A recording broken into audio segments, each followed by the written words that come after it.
Hello, traders. FX Pip Collector here. Today is Wednesday, July 30th, and this is my analysis for the Aussie US dollar, and we are on the 1 hour time frame. So, kind of a big day today. We have FOMC interest rate news coming out later today, which I will be live streaming on YouTube for 30 minutes before the news starts.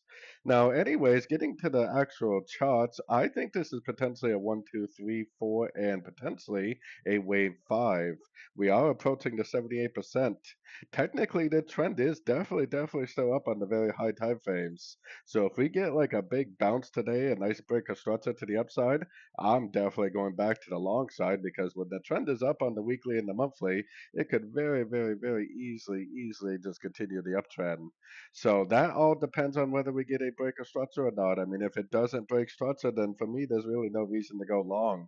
If it doesn't break structure, but instead, makes more lower highs and keeps pushing past the 78%, eventually, when it breaks or if it breaks this area, that's what's going to turn my daily, weekly time frame from potentially being up to being down.